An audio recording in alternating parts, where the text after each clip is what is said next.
And Miss Leticia, what are you going to cook today for Oh, lunch? and I was prepared to answer. Oh, go ahead. I'm uh, sorry. Go ahead, Ann Beth. Yeah. I, I was ready to answer the question, what are you grateful for? I'm grateful for the right to vote. And Ah, it feels so good. I did early this morning, and it just, thank you. and Miss Leticia, I'm what are you going going to to be. cook today? Hello, everyone. Today I'm going to cook. I was thinking maybe a stir fry with tempeh and shrimp and curcuma. Is it turmeric? I think. And something spicy and ginger and something to warm us up because today we woke up and there's snow on the ground. Oh, my goodness. So and it's cold, yes. It in the next few days, or maybe this afternoon, it will be melted. But for now, it's still white. So that's where we are today. Ah.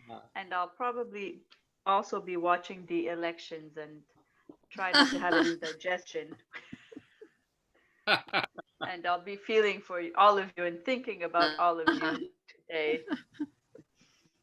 Absolutely. Absolutely. And Miss Sue, what's on the stove for you today?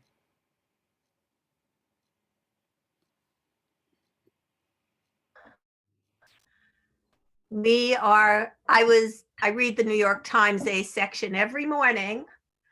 And on the inside of, I read the front page, then I flip the paper over and I go into the op-eds and work my way to the front to finish whatever.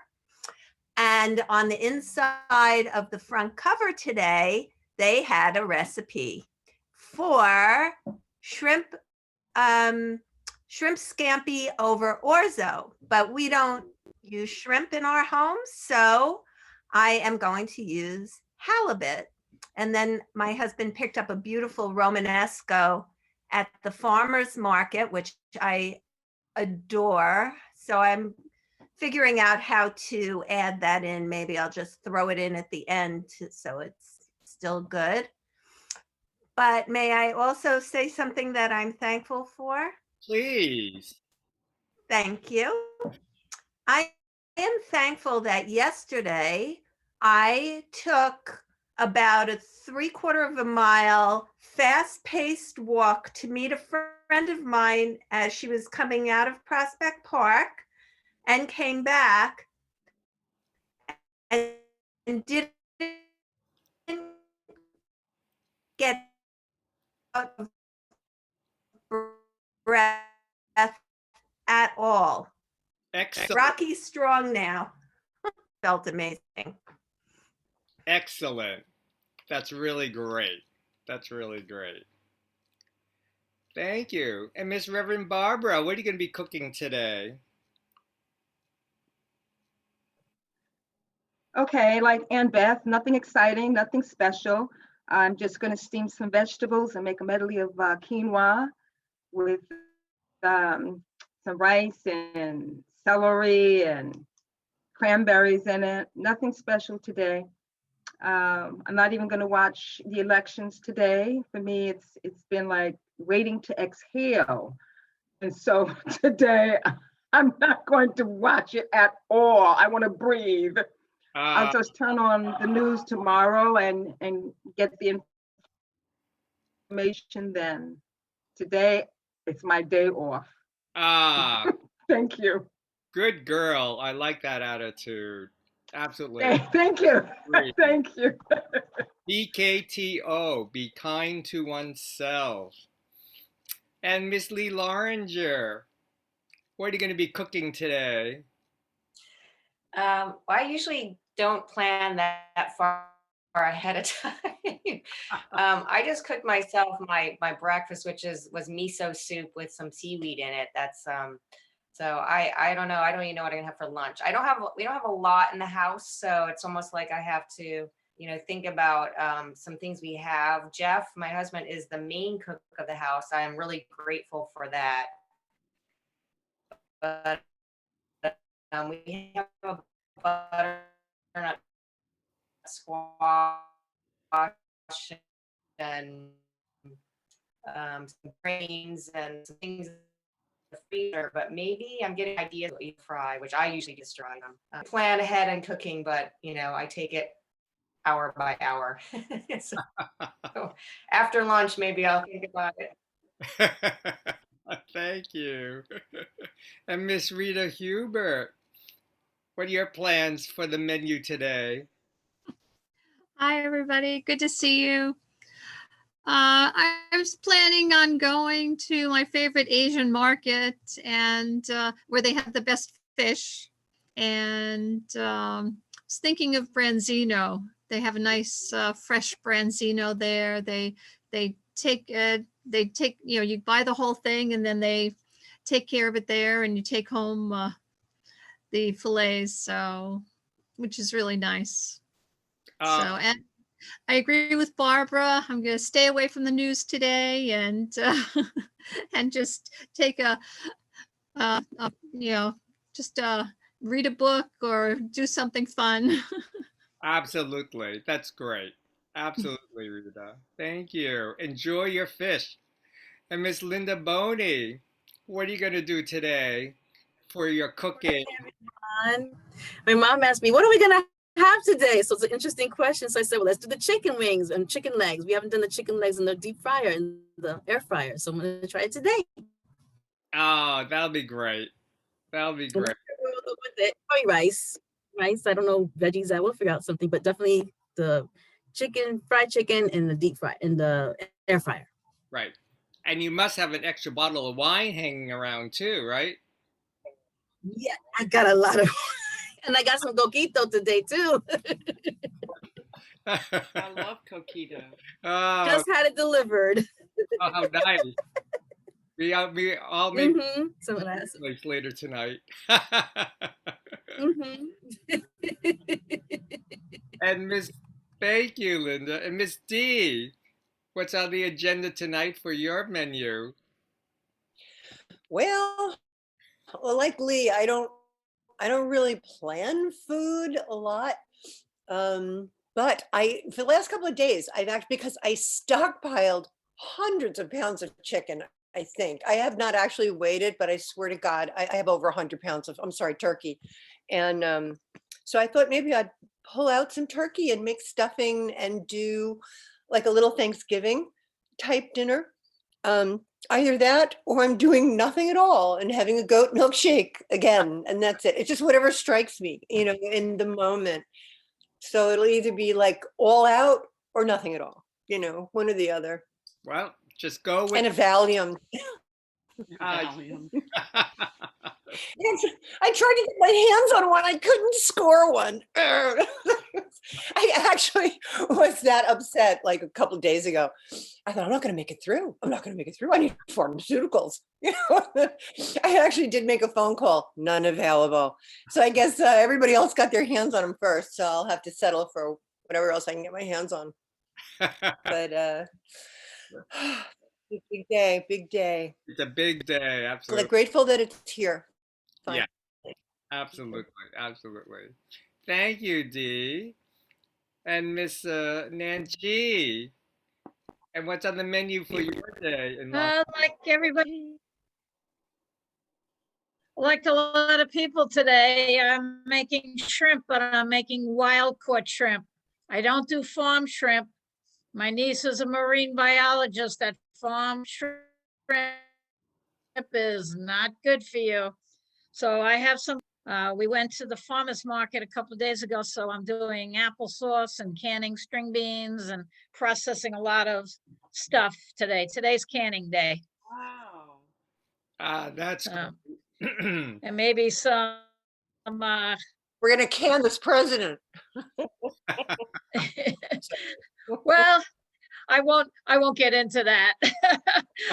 I was thinking of cream chip beef on toast for those of you that know about the real name of that dish, because that's what's going to SOS. happen with the selection. Yeah, yeah, the selection is going to be like that. So I won't debate politics because I'm on the other side of the fence of most of you. So enjoy your dinners. Absolutely. Thank you. I love it. And Miss Heather, what's on your menu today? I don't know, but I'm so grateful. We have a friend that keeps inviting us to dinner and we keep saying no. So she occasionally will send us a box of groceries, random groceries. So since we're not coming to her, she sends dinner to us. So we just got a big, huge box full of food with fish and shrimp and steak. So we have options. So I'm grateful. And it's funny you're talking about shrimp because we don't eat shrimp either. And I love shrimp and have not had shrimp all year. And she sent wild shrimp. So I'm kind of excited to have, I was thinking of shrimp and grits. I found this cereal called Rice and Shine. It's brown rice because we don't do corn either. And it tastes just like grits. And so I'm thinking of making shrimp with spinach and grits. And we have fresh spinach too. So, and I have to say how I got prompted to do this question about what are you going to be cooking, and how I got prompted. I had to tell you all these meaningful coincidences. So I get an email from a very good friend who's in Houston, and she sent me an email about rice, and she says, "Oh, I know you're very much into a healthy program, and here is a article about rice." So I opened it up, and the article about rice was essentially how there's still, chemicals or arsenic in the rice, and that it'd be good to rinse the rice ahead of time before you cook the rice, which is very interesting because that's what my mom did. When we were growing up, my mom would always rinse off the rice before she cooks it. But actually, Heather and I, we actually let it soak overnight to try to get all the, all the arsenic or the, chemicals to get out of the rice before we eat it. So then today I decided, well, I'm going to read an article or an essay from This I Believe. So I was going through the different essays, and you're going to love this. So I found an essay by Mary Cook. So I said, oh, here is Cook, seems to be on the agenda today. So let me read to you. It's a very short essay by Mary Cook. And she works as a ground crew for an air taxi company in Alaska. And it's a community of about 400 people surrounded by a Glacier Bay National Park. And in addition to loading and unloading planes, Mary, she handles the mail and tends to the town's only coffee house. And she also serves as a hospice volunteer. So let me read to you her essay, The Hardest Work You Will Ever Do. The day my fiancé fell to his death, it started to snow just like any November day. Just like the bottom hadn't fallen out of my world when he free fell off the roof. His body, when I found it, was lightly covered with snow. It snowed almost every day for the next 4 months, while I sat on the couch and watched it pile up. One morning, I shuffled downstairs and was startled to see a snowplow clearing my driveway and the bent back of a woman shoveling my walk. I dropped to my knees, crawled through the living room and back upstairs so those good Samaritans would not see me. I was mortified. My first thought was, how would I ever repay them? I didn't have the strength to even brush my hair, let alone shovel someone's walk. Before John's death, I took pride in the fact that I rarely asked for help or favors. I defined myself by my competence and independence. So who was I if I was no longer capable and busy? How could I respect myself if all I did was sit on the couch every day and watch the snow fall? Learning how to receive the love and support that came my way was not easy. Friends cooked for me, and I cried because I couldn't even help them set the table. I'm not usually this lazy, I wailed. Finally, my friend Kathy sat down with me and I said, Mary, cooking for you is not a chore. I love you and I want to do it. It makes me feel good to be able to do something for you. Over and over, I heard similar sentiments from the people who supported me during those dark days. One very wise man told me, You're not doing nothing. Being fully open to your grief may be the hardest work you will ever do. I am not the person I once was, but in many ways I have changed for the better. The fabric of my life is now woven with gratitude and humility. I've been surprised to learn that there is an incredible freedom that comes from facing one's worst fear and walking away whole. I believe there is strength in surrender. So, that's the essay that is for today. And actually, it's interesting, there are a couple other essays that I could have chosen. And one of them was Happy Talk by Oscar Hammerstein. Do you remember Oscar Hammerstein? And then the other essay I was planning on reading was, where is it? I forgot what it was. Anyway, but so any comments or thoughts about that?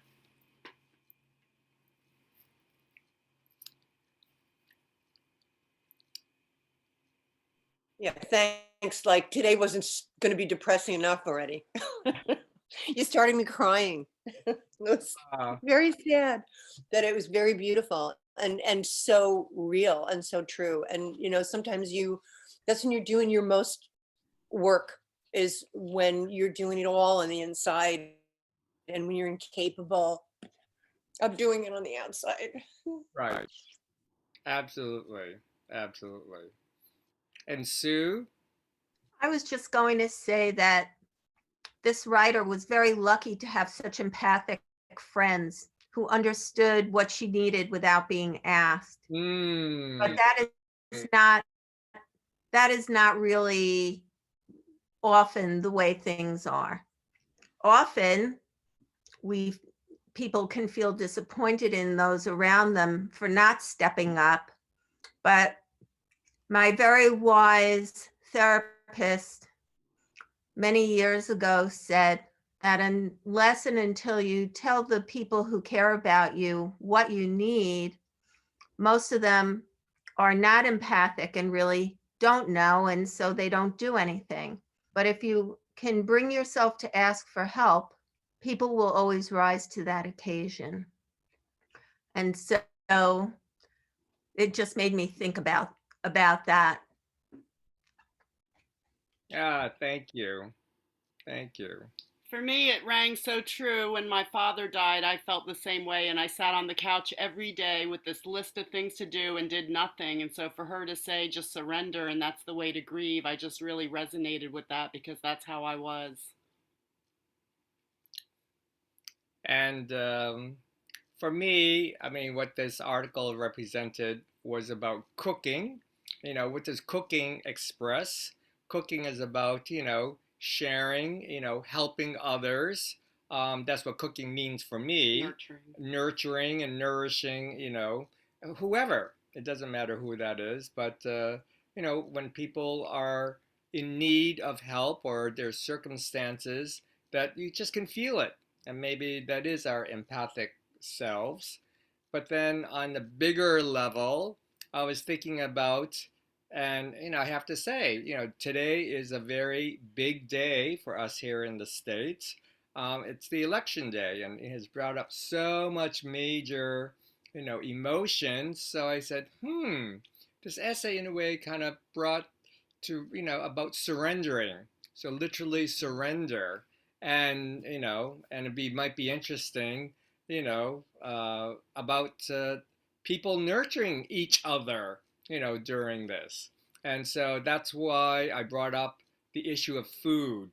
Food is very primal, and that is very nurturing, for us. And so on one sense it's very light, our conversations about what we cook or what we can't even think about cooking, or to me I think it's absolutely you know wonderful and fascinating to see how people address or answer this question and what people are cooking as chef boy RD. Anyway, so any other comments before we go into meditation? Any other comments? Okay, so let's just go into meditation. Oh, and Beth. Um, it brought back the memory of I had 3 consecutive hospitalizations, and the second one I almost died. So when I came home from that, I was so weak. I mean, I could barely walk, let alone do anything. And something had happened, like that wasn't enough. Something had happened just prior to me coming home that had me just crying nonstop.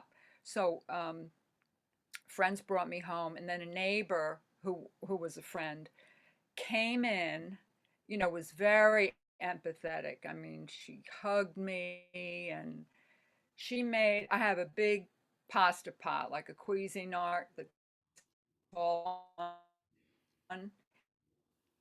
in that pot. And, and I was able to freeze a lot of it. And I mean, it was the most wonderful gift, in so many ways. I had something nutritious to eat. Um, it was just a pouring out of love and comfort. So some people do know, and I mean, it was hard for me. I've been very independent all my life. I've done everything myself. And at that point, I couldn't do anything for myself. And that's when I learned how to ask people for help, because I didn't have a choice. I had to ask. So that was a lesson on a lot of levels. So yeah, it is. It's wonderful when somebody will do that spontaneously. Yeah, and actually Thank you. thank you. Actually, you're also touching upon talk about the chi or the energy of cooking. You know, I always think about, I think it's that movie like Water for Chocolate. What was the energy of them cooking that meal for you? It's absolutely filled with unconditional love, or, it could be filled with other energies. So, like, going out to the restaurants, how was the cook or the servers who were serving the food? What was the chi energy of them, you know, giving you this experience of the food? And then of course, that's kind of interesting to observe, talk about being empathic, of feeling the energy. Was an incredible experience, or something just wasn't right about this meal? Because the chi energy that's associated with the cooking, I'm sure was part of the ingredients. Anyway, on that note, let's just do our meditation, and let's just sit and relax and breathe and feel your feet flat on the floor. Really feel your toes flat on the floor. Connect to the earth and just relax and breathe and sit comfortably in our chairs. And let's imagine seeing this beautiful golden cord of energy coming from the universe along the central channel of our bodies, going to the base of our chair, going down deep, deep, deep down, connecting into Mother Earth, heaven, humanity, and earth. And just breathe and relax. Clear our minds, and let's begin with the bells of hope.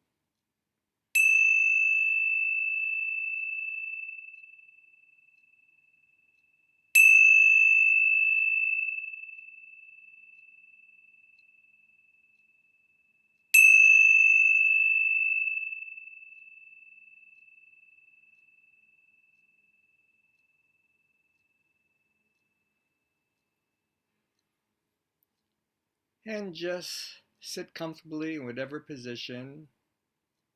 My arms are now outstretched, just gathering the chi for our group. Breathing in and breathing out.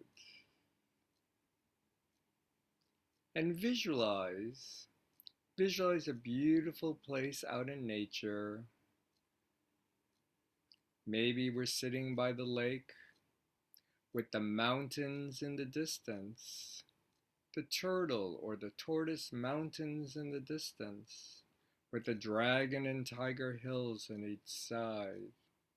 And we're all gathered here together in the center, the Ming Tang, or the bright hall, feeling safe, feeling grateful, filled with good health. Or maybe we're sitting on the shores of the beach, the lighthouse in the distance. See the gentle waves along the shoreline. Feel the cool, crisp air along our faces. Breathe and relax. Or maybe we're sitting in the fields of wild flowers, sunflowers, butterflies.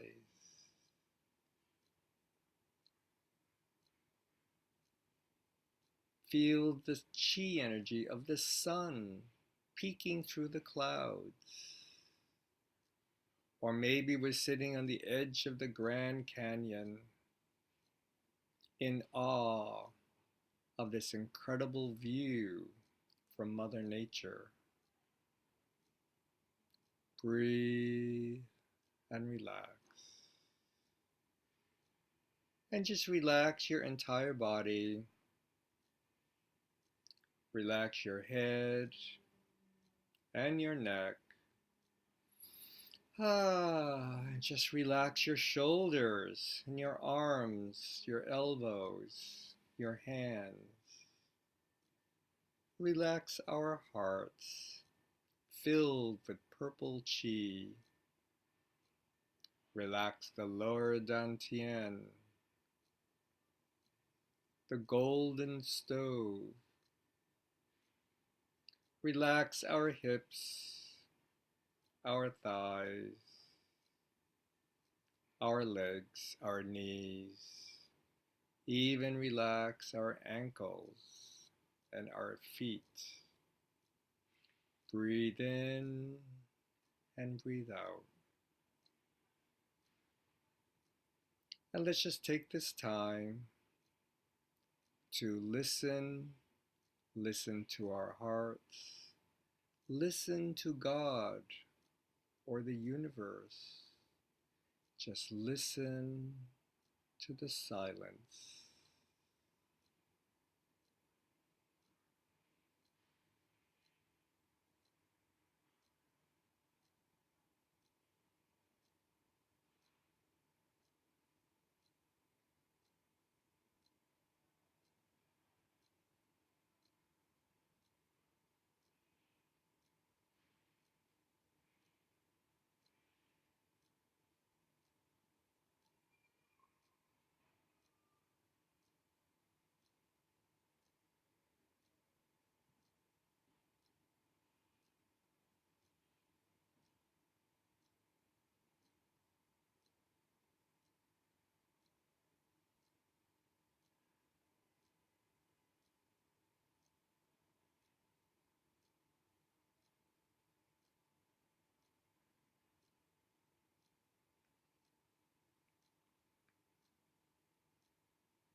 And just sitting here is just so natural, gathered together in quiet contemplation. And if you notice that your breathing may have stopped because only your spirit has merged into your mind, and your mind is completely resting in your heart, and just relax. Relax and breathe into this beautiful space of weightlessness.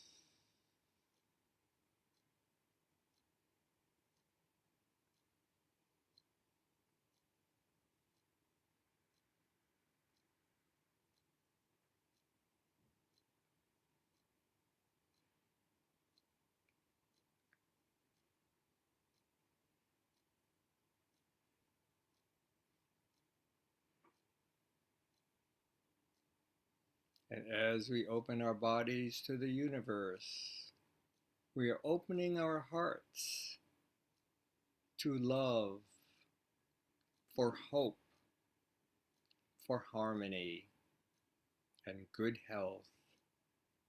And just feel yourself expanding, giving love and receiving love. Breathe and relax. And let's gently, gently take our hands. Maybe one hand is on your heart, and one hand is on your lower dantian. And I'm going to close our time together with the ringing of the bells. Om Mani Padme Hum, Om Mani Padme Hum, Om Mani Padme Hum. Om Mani Padme Hum, Om Mani Padme Hum, Om Mani Padme Hum. Om Mani Padme Hum, Om Mani Padme Hum, Om Mani Padme Hum. Om Mani Padme Hum.